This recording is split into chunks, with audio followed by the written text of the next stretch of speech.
বলিউড অভিনেত্রী রাভিনা ট্যান্ডন সম্প্রতি তার জীবনের এক ভয়াবহ অভিজ্ঞতার কথা প্রকাশ্যে এনেছেন। মুম্বাইয়ের আভিজাত এলাকা ব্যান্ড্রায় নিজ বাসভবনে একদল উত্তেজিত জনতার হামলার মুখে পড়েছিলেন তিনি।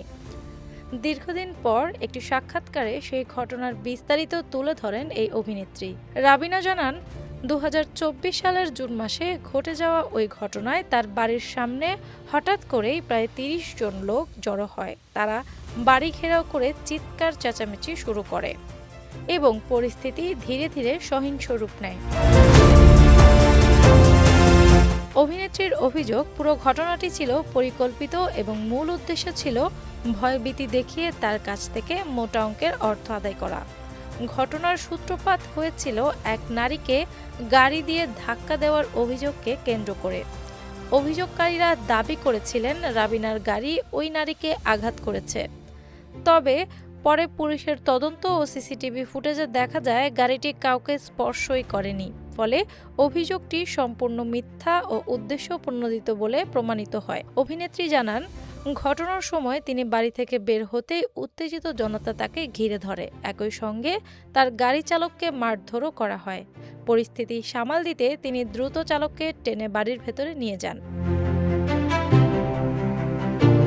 কিন্তু তাতেও পরিস্থিতি থামেনি। এক ব্যক্তি জোর করে বাড়ির ভেতর ঢোকার চেষ্টা করলে রাভিনা নিজেই তার জামার কলার ধরে বাইরে বের করে দেন।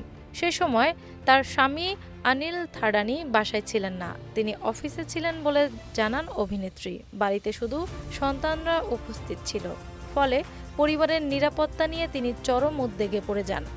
রাভিনার ভাষ্য অনুযায়ী পরিস্থিতি আরও ভয়ঙ্কর হয়ে ওঠে যখন তাকে পুলিশের সঙ্গে যোগাযোগ করতে বাধা দেওয়া হয়।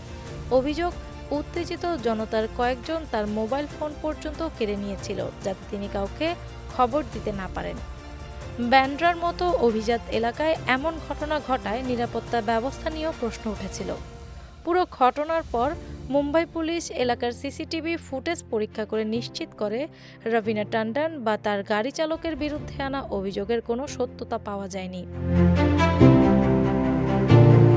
পুলিশ জানায়, ঘটনাটি ছিল সম্পূর্ণ ভিত্তিহীন এবং উদ্দেশ্যমূলকভাবে অভিনেত্রীকে ফাঁসানোর চেষ্টা।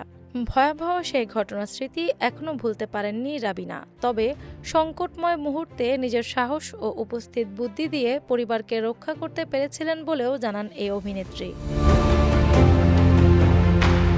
ডেস্ক রিপোর্ট, বাংলাবাজার পত্রিকা।